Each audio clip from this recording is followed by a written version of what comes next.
Welcome to the Black Writers Studio, a podcast presented by the Hurston Wright Foundation and hosted by Dr. Khadijah Ali Coleman.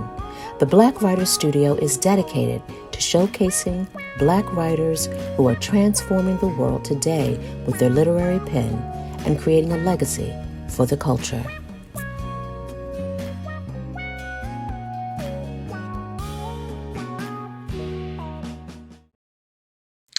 Carol Anderson's impactful work includes groundbreaking books like White Rage and One Person, No Vote.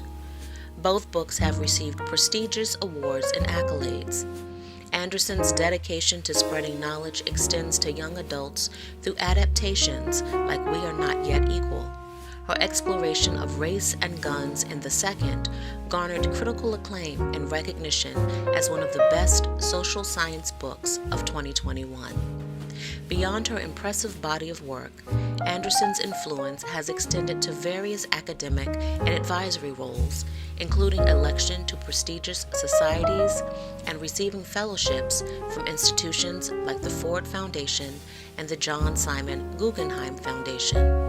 Carol Anderson's scholarly achievements and her commitment to addressing critical issues of race and democracy continue to leave a profound impact on academia and society. All right, so this is such a privilege for me. I'm such a fangirl. And I have to say that I think the first interview that I ever saw with you was with Amy Goodman on Democracy Now!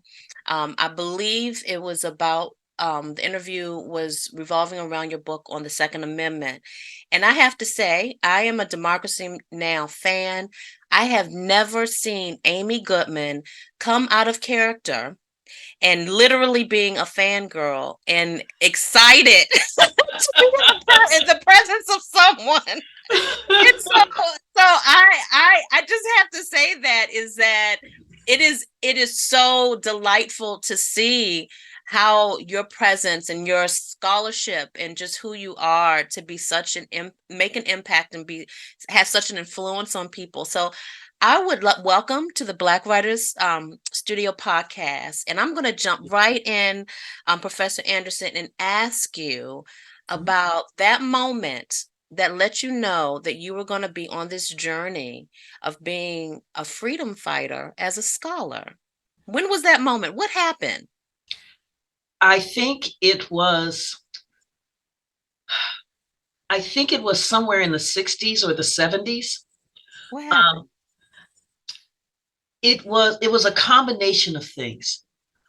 One was my brother was in Vietnam fighting, and I was trying to figure out, I'm a little kid, I'm trying to figure out, why is he over there? What's going on? I don't understand the forces that made this happen. And so that's what led me onto this incredible journey of trying to figure out politics and policy. And then it was watching my neighborhood turn into the hood, and watching my father and other folk, the ones who they call good, honest, Christian, hardworking folk, doing everything that they could, following every rule of the American dream, and still watching that neighborhood just get devastated by massive disinvestment. Tell us about this neighborhood. What are we talking about? What state and city? It's in Columbus, Ohio, and the neighborhood is called Linden. And it was watching, for instance, how my father had to be on the phone all the time demanding that the city would come and pick up the trash. Now, trash pickup should be just basic, slam dunk, easy.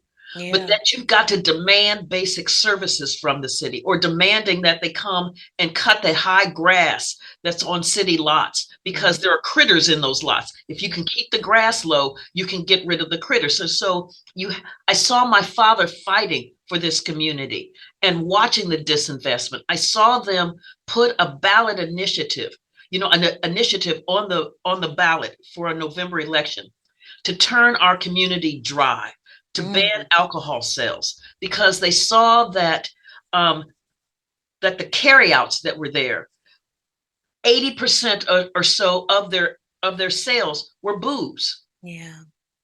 And so you had folks who were just drunk as children are walking to school.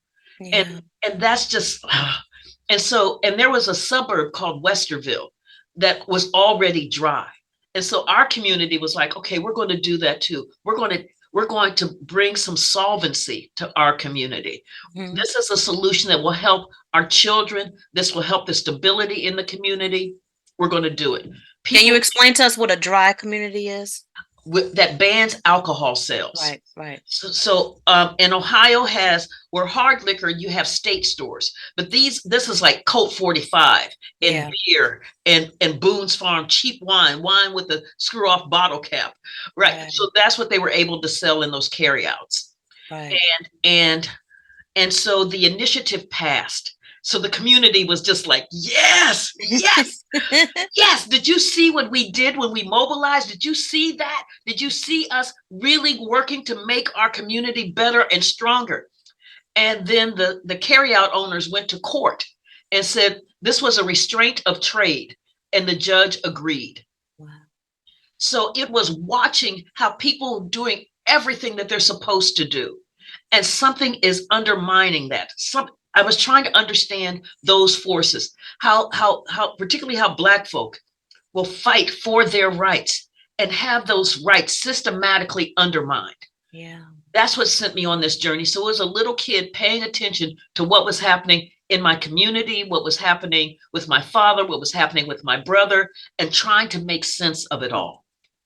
Did it's rare where that motivates one as so young to then pursue that as a form of study.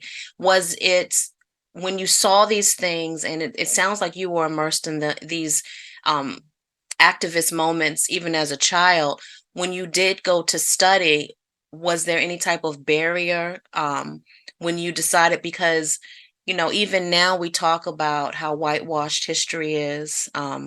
We have I'm someone who homeschooled my daughter off and on for 13 years, largely because, it's a disconnect between what you know to be true and what is, happening in the schools. For you to want to engage in being a scholar of history, what were some of those barriers that you encountered to be able to investigate and to learn these truths and be able to put them in writing and to have them accessible to people to know what these barriers are? One of them was when I was in utero, right? So I was just a fetus. My father was going, "You're going to college. You're going to college," right? So I came out the womb going, "Ooh, I'm going to college." I didn't know what that was. Right. But how do you navigate that space? Well, I was bused in high school. Wow. Okay. And when I got to that place, it was called Brookhaven. Sounds like a sanitarium, doesn't it? It does. It does. They didn't want us there. And Yeah. so I remember going into my guidance counselor to sign up for the college prep track because I knew I was going to college. And she said, "Oh, no, you're going to make a great secretary." No way. No Way. way. That's why I can take shorthand and I can type. Oh my goodness. So that was one of the barriers, was not being able to fully access the college prep track. And so what I did was, because I'm hard-headed, I checked myself out of study hall and would sit in on those classes until they figured out what I was doing. Wow. And then they told me I couldn't do that anymore because it violated school board rules. I said, "It violates the school board rules for me to get educated." And they were like, "You're one of those." Right. And so one of the big barriers, though, for me was the lack of information about how do you navigate. What do you need in order to be able to go to college? So I knew college prep track, right? There was this thing called the PSAT. I didn't know what that was. I asked my guidance counselor, and she said, "Oh, it's optional. You don't need to take it." So I didn't take it. And there I was sitting in homeroom, and they started announcing who the National Merit Scholar finalists were. And I went, "Oh," because I knew that there was this thing called National Merit Scholars. And I knew it was a good thing. I knew it was a pathway into college. And I found out you needed to take the PSAT in order to. And so I went to her and I said, well, I'm ready to take it. I didn't know, I didn't know about this. I'm ready to take it. And she said, oh, it's too late. And I went, oh. So one of those things, once you peep them, so then it was for me to figure out what college I was going to. And I didn't have college going in my family. So I didn't have folks who knew that pathway. So Right. I just kind of had to figure it out on my own because I knew I couldn't count on my guidance counselor. Yeah. And so I'm talking to my friends who we really don't know. Uh, and so we heard that there was this thing called a college fair at one of the local colleges where they had a bunch of colleges and universities coming in. And so I went to that. And there was this place called Miami. And so I applied. Um, and, and it was Miami of Ohio, right? And so I applied. And I got in. And my guidance counselor called me into her office and she said, because Miami is what they call a public Ivy. Mm. And she said, Carol, Miami, you need to go to a place much more in line with your academic abilities. Ooh. We have a range of community colleges you could go to. Oh my goodness. So when you talk about barriers, the kinds of structural barriers about access, the kind of social capital about how do you get to college? What do you need to have? How does this thing work? So that was a huge one for me. But do you mind giving context as what years we're talking about here? In the mid 70s. Right. Yeah. Because yeah, I was feeling that it was the 70s because we think when we hear things like this, we think, oh, this was 45. Right. No. Right. And you're talking about busing, but this is still after 1954 Brown versus Board of Education. This is not what we're thinking Martin Luther King, it's after this. It's after all of this. It's after all of this. Yes. Yeah. Yes. And and I've had similar experiences like that too in the 90s. But it's the fact that this woman continued. This is the same one who told you about being a secretary. Yes. So she's just continuing to come for you. Yes. And are you telling your parents what's happening? Because this is academic terrorism. Yeah, and I don't think I told my parents. I think it was one of those things where I was, when you're a teenager, you think you got it. You really think you got it. And I remember she said that to me. You need to go to a school much more in line with your academic abilities. And I crossed my arms, right? And she said, oh, I see that little revolutionary in you. And once again, so you have this 17-year-old with this grown woman. And I said, oh, I know what she's trying to do. She's trying to get me to go off on her. Yeah. She's trying to get me to yell at her or to hit her. Yeah. So that she could get me thrown out of here. Yeah. And then that will mess up everything that I'm trying to do. Exactly. And so again, so when you're 17 and you have to figure out what this adult is trying to do to you. Yeah. Yeah. So, but I got to Miami. And ended up graduating Phi Beta Kappa. Cum laude. Right. That's right. Right. But look what you did. Look at all of that you had to go through. Right. Those barriers are real. Yeah. And the kind of barriers about what so when I got to graduate school, I'm reading in all of these different fields. And I went to my advisor because I was in a research seminar, and I said, I really want to write on Cold War civil rights. And he went, what? I said, well, as I'm reading in the literature, there's the literature on civil rights. There's the literature on the Cold War. There's the literature on decolonization. There's the literature on human rights. All of these things are happening at the same time with a lot of the same people. Yes. But they're not talking to each other. Yeah. And I know good and doggone well, for instance, that Truman doesn't open up his skull, pop in his Cold War brain, and just work on the Cold War. And then when he's getting ready to deal with civil rights issues, he opens up his skull again, takes out his Cold War brain, puts in his civil rights brain. My advisor did that, right? He was like, and then he went, well, if you can find it, go for it. Wow. Because there really was no literature on this. Right, and I remember walking out of there going, yeah. And then going, uh-oh. Did I just let my mouth write a check that my butt can't cash? And I thought to myself, who would know this? Who would know this? Yeah. And I went the NAACP. And so I got into the NAACP board of directors minutes. And I was thinking that, okay, this might be just a one-off thing. Every meeting, almost every meeting, they were talking about human rights, decolonization, and Yes. linking it with the struggle of Black folk here in the United States. And I went, wow, Yeah. wow. So barriers with the from dealing with fools to to seeing a literature base that's not there, but looking at a literature base and seeing an opportunity to really add to the canon, to bring, to merge these fields, to see the dynamics, what's really going on. Yeah, we hear a lot about the term intersectionality in terms of scholarship, but what you not only are seeing the intersections of how history is happening, but you're approaching it from this really interdisciplinary approach, which is very high level critical thinking for someone so young.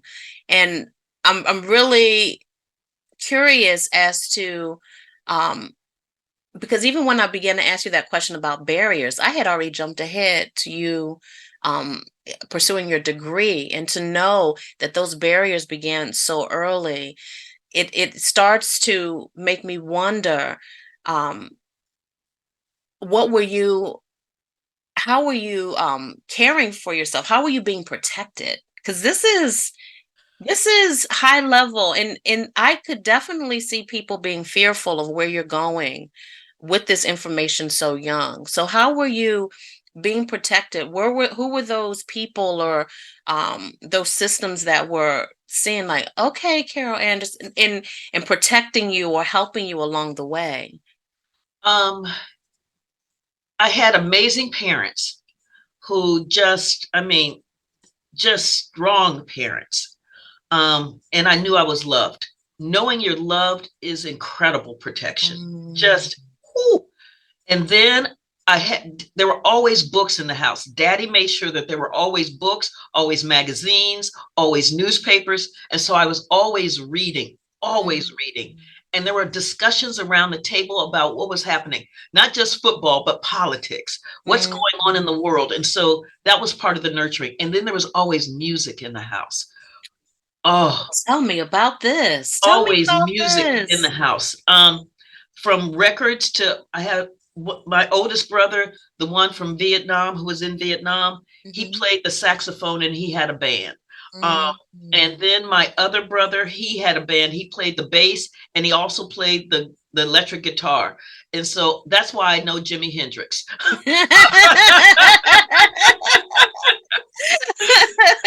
And Led Zeppelin. There was always music in the house, and so from the Temptations to Aretha Franklin, to Shaka Khan and Rufus, to Led Zeppelin, Mm. to Mahalia Jackson, because there was always Yes. gospel in the house. Daddy was a deacon, so there was always gospel in the house, and so music just became my cocoon. So between the books and the music, that's how I wrapped myself in to protect myself.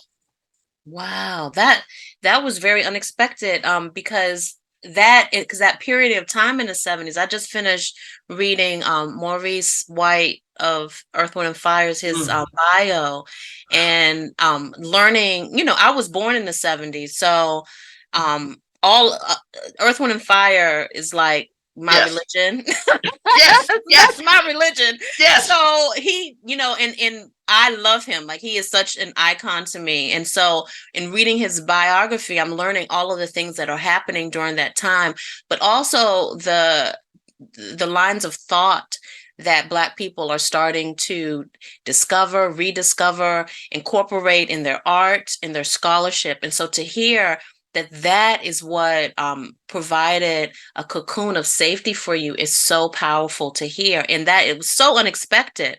But I also think that it's important to note, I'm also reading Michael Harriot's Black AF History right now. and he seems like he's from your school of experience, and just aligned so much with the things that I hear you talk about and what has inspired you to even begin this work. But he too talks about the importance of having those books in the home, and not necessarily having those books assigned by the parent, but having them accessible for Yes. for you to be able to engage with the literature. And that is, who knew that this was going to be a podcast conversation that was helpful for parenting? But I think, if anything, if anyone who is listening, who is in the throes of parenthood or parenting, that is across the board what the historians that I talk with, who I read, who say that it is of the utmost importance to have literature accessible to young people. And then Yes.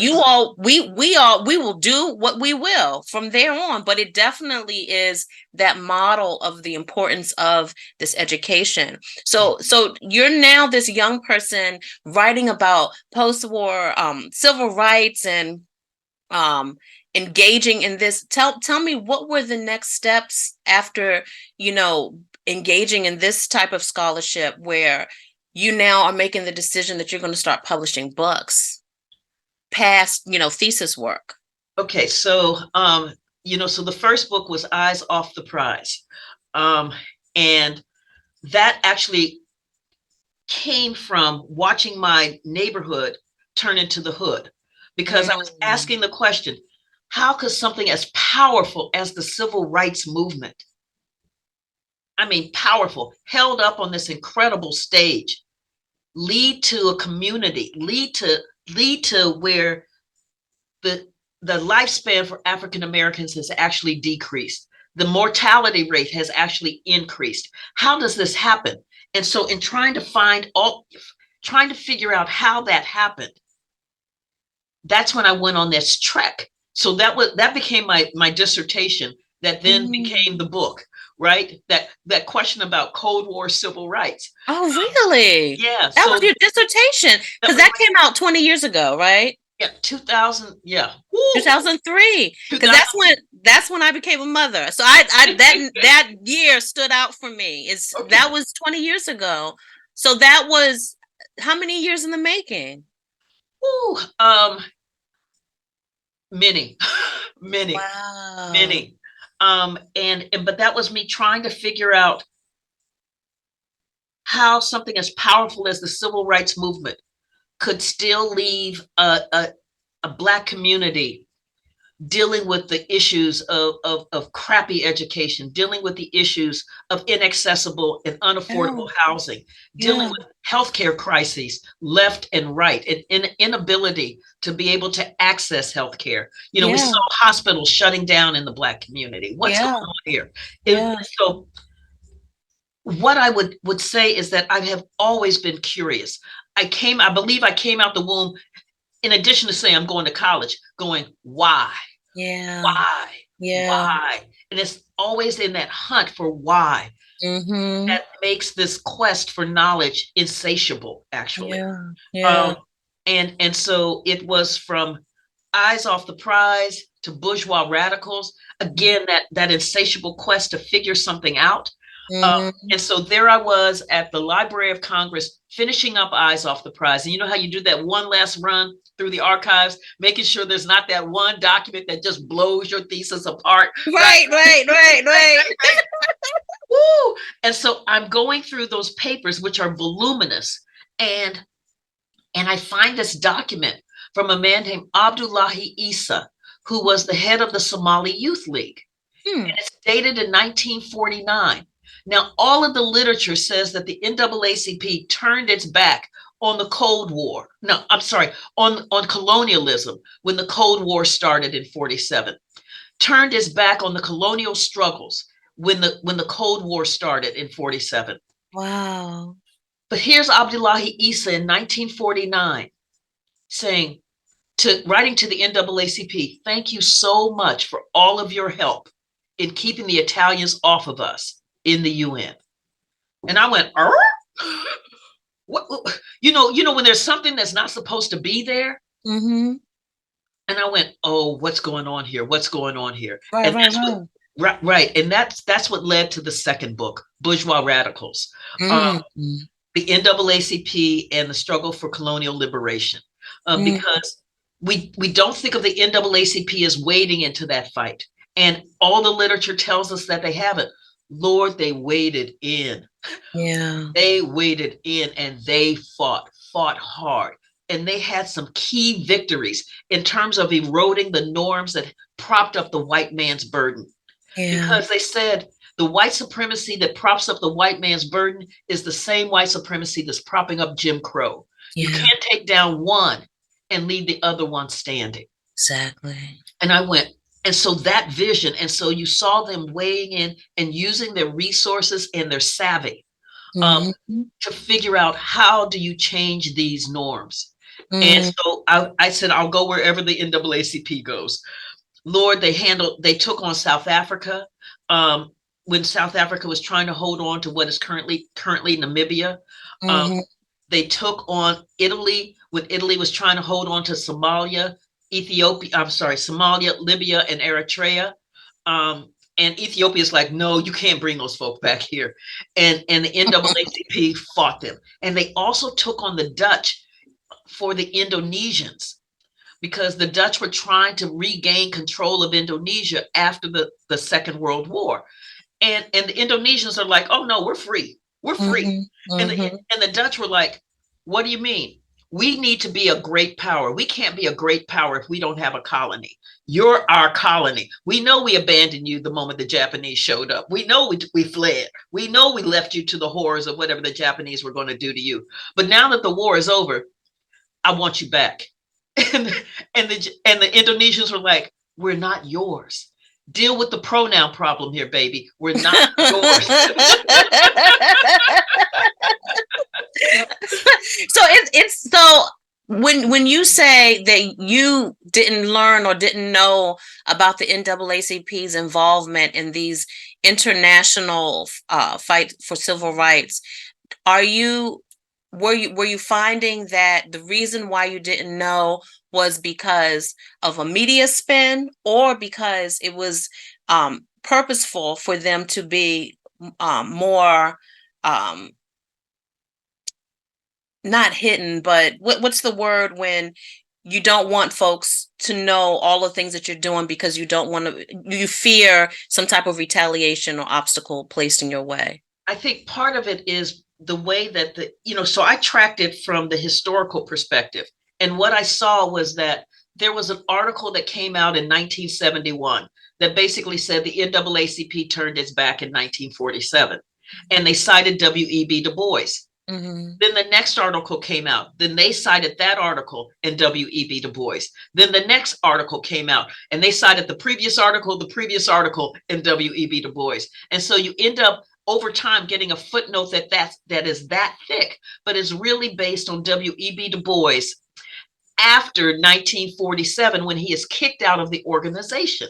Oh, So, wow. so you've got to take into account that this is an 80-year-old man who gets kicked out of the organization that he helped found. Right. He is ticked. He is Right. angry. He Right. is disgusted. And so, although he's W.E.B. Du Bois, you've got to take into account what he's saying with a grain of salt. And so when I found Abdullahi Issa in 1949 thanking the NAACP, I was like, wait a minute, I'm not reading anything about this. I'm not reading anything about this. And so in some ways, the NAACP, yes, was quiet. They worked through the bureaucracies. So they weren't out in the streets raising Cain.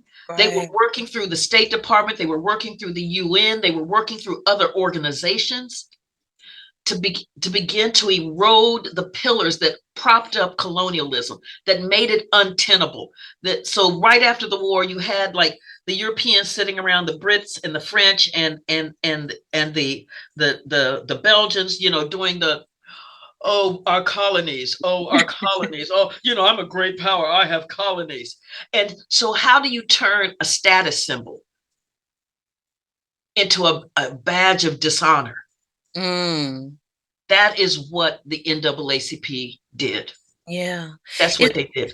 It's so interesting because as I talk with you last year's recipient of the Hurston Wright Ella Baker Award was Kianga Yamada Taylor, and Yes. who's very invested in rights and is part of the activism that's on the ground regarding Mm. reform for the prison industrial complex. Right. And I recall one of the questions that I asked was around what is some work that needs to be done or is that's going on. And she was talking about the work that's going on. And it led me to realize that there is a lot of work that is happening that may not be on your 4 o'clock news. Right. It may not be an Instagram or TikTok story. Right. You don't have some influencers or Kim Kardashian at the forefront of it.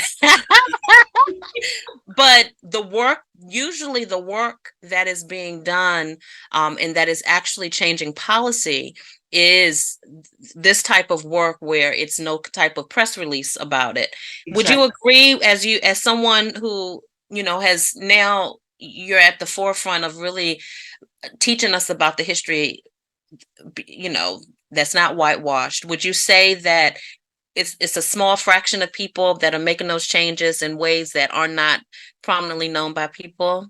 See, I would liken it to the civil rights movement. Okay. Because I'm teaching the civil rights movement this semester. Okay. And I walked into class and I said, how many of you have heard? Rosa sat down, Martin stood up, he had a dream, and we all overcame. Yes. Right? and that becomes basically the soundbite for the civil rights movement. Right. But no, massive local organizing in community after community after community. Those folks who had been on the ground for years, decades, doing that work of trying to get folks registered to vote, of trying to provide battles for quality education for children, of trying to fend off police brutality, of all of those things that could make our spaces inhabitable where we can thrive and not just survive.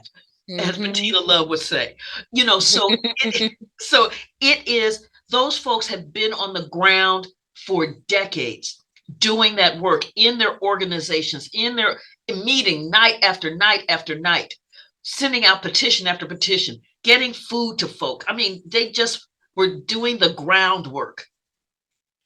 But you get this kind of narrative. And so then what you see is the movement jumping in and becoming part of these local organizations, and the cameras come. Right. And it's like, whoo, look at that. Look at Selma.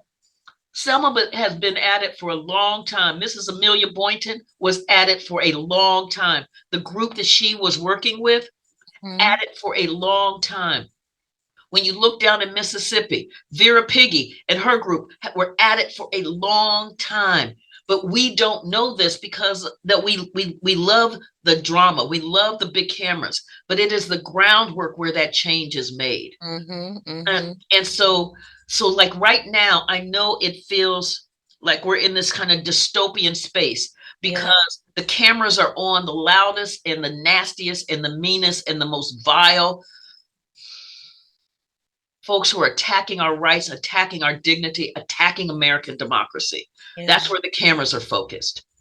But there are so many who are doing the work of getting folks registered to vote, of taking on voter suppression laws, of dealing with the attack on the LGBTQ community, of going after book bans, who are doing that work. It's not high profile work, but it is the groundwork.